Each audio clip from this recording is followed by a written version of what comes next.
intensity and control, these two concepts are what basically undermine your emotional nature. This is what you know deep within your veins to be the most real felt experience of anything in the world. Anywhere from the way you are loved and the way you love, the way that you do things, the way that you expect others to perform. There's an innate understanding of what can come from totality, from merging, from full consumption and surrender to a particular force. This tendency for the more extreme and total involvement is what leads to this description of a scorpionic moon to be one of passion and complete devotion and allegiance, and that whole concept of control is something that you don't want to have in your life. You don't want to be controlled, but a part of you does in some way.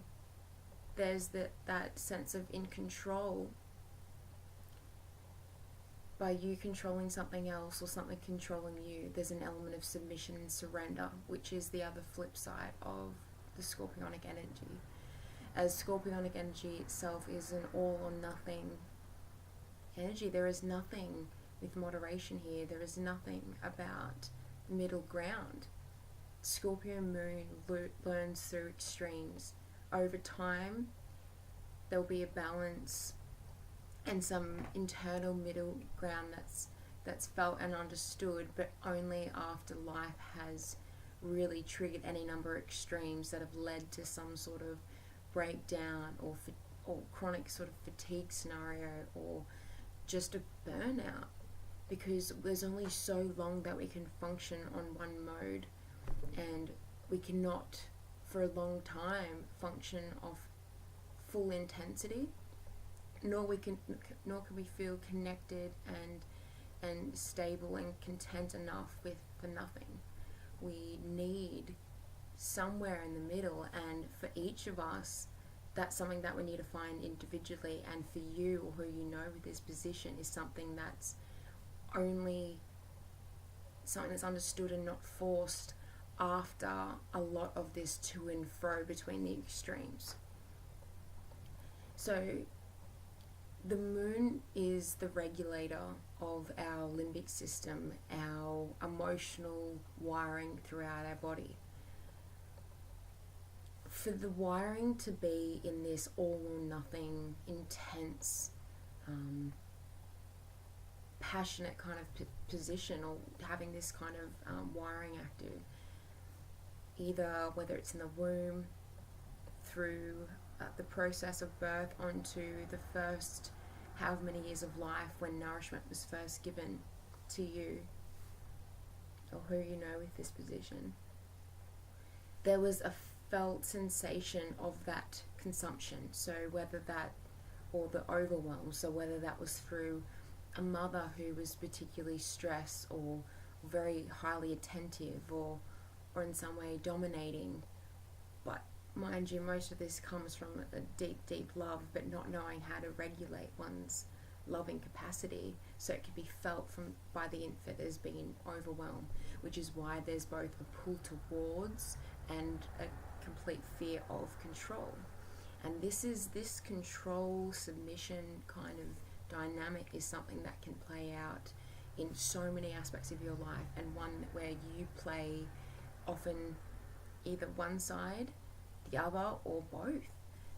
There is nothing in life that makes you feel as much as you do as when there is a situation that allows you to feel safe enough to completely and totally surrender.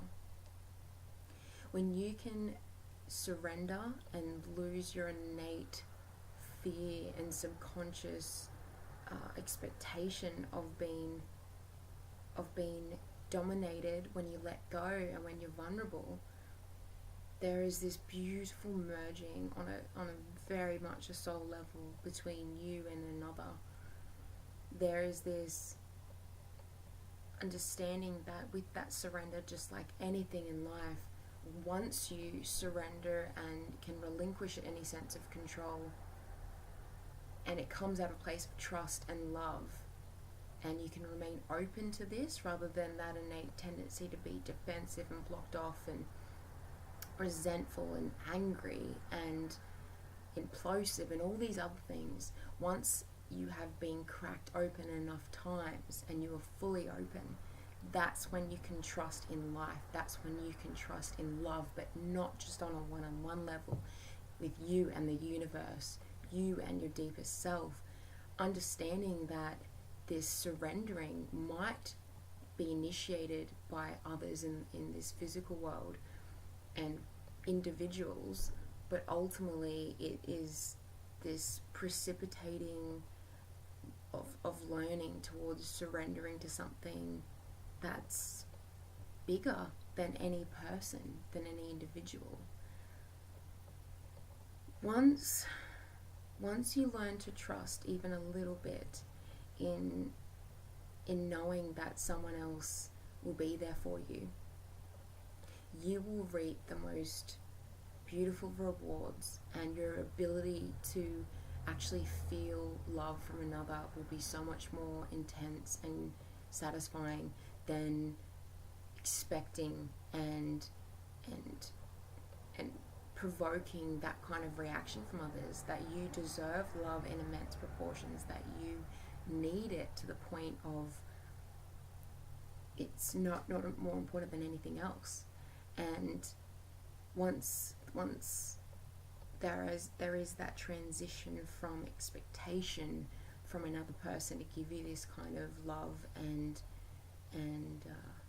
love, attention, devotion, loyalty, once the expectation is gone and there is a trust and a surrendering to the trust, these things have a way of appearing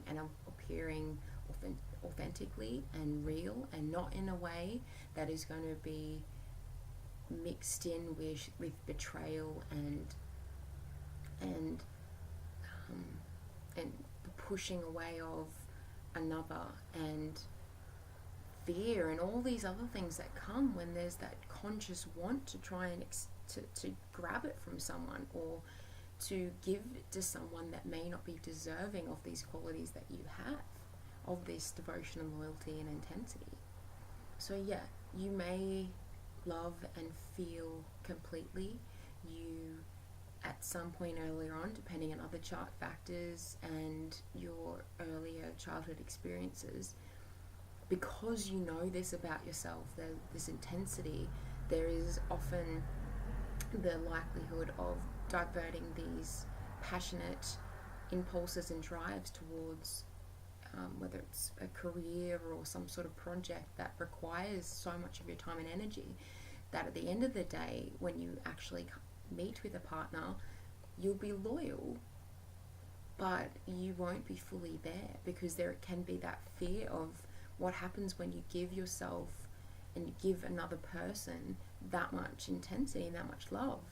And from experience, it's either there's like a running away phenomena or a pushing away or some sort of fear-inducing belief there that when you give fully, not many other people will be able to nurture that, and also to appreciate that and to deal with that.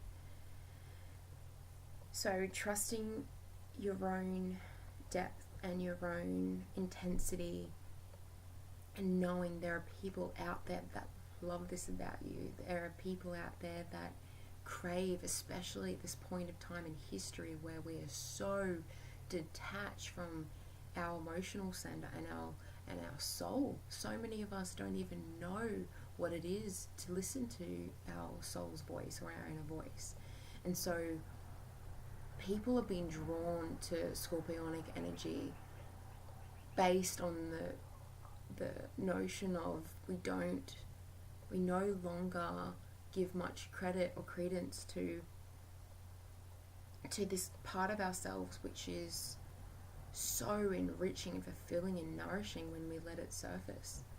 And when we can allow ourselves room for expression of our intensity and not being fearful of it, or being within ourselves and being fearful of it's going to push others away or create any negative effects, it can only channel the most beautiful, profound feelings and give rise to different philosophies and broader perspectives of love and life and loss and meaning of the different cycles of death.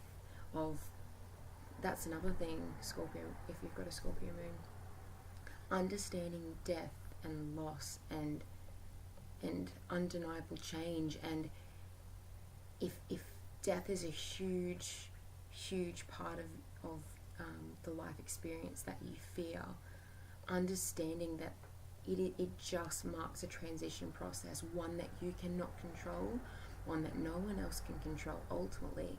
And then once there is this understanding of this transition process, not only death in a very real sense will mean something else to you, and there'll be more of a comfort and understanding there.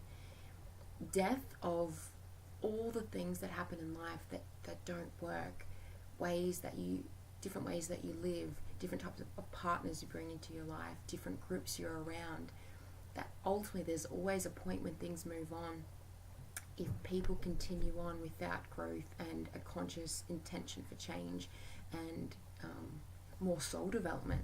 So instead of fearing these transition processes and the death of projects and people, seeing that death is always going to accompany a rebirth, when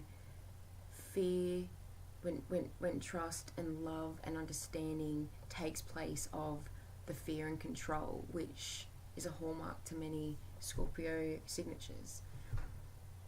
And then this is where all the magic and the intensity and the lover's birth that you crave. There is no longer these tiny little games you're playing in your own mind with others about this elements of manipulation and betrayal and loss. It's you will be plugged into your intuition, your instinctual nature, which is so raw and real. And once you're plugged into that and can honor that, and it's also being transmuted to be plugged into more integrated ways of being, and people that are more this way inclined, so they have the depth but they've also got a greater understanding of the transformation process, you'll surround yourself with more of these people, and your emotional satisfaction will come in this way rather than these little games that you pretend that you want to play. You are more profound and much more deep than these mind games and emotional dramas. You have known them through your life out of this fear and control dynamic. You've created it unintentionally. Whatever way you know it, and whenever you feel like it's the time to step into something more bigger and more fulfilling, that is your path. That is where you're going, and the loyalty to your new values and the people who really unite on that level will not be accompanied by tragedy and loss out of all these other things, these different dramas and games. So anyway, that's for now all I can think about to say about the moon in Scorpio, and definitely matters what sign your Mars and Pluto are in, both of them, what kind of feel is added, in house position 2, sorry, so what kind of feel is added to this expression. So there's a whole bunch of variation to how you express your intensity and what brings on this intensity, but ultimately understanding that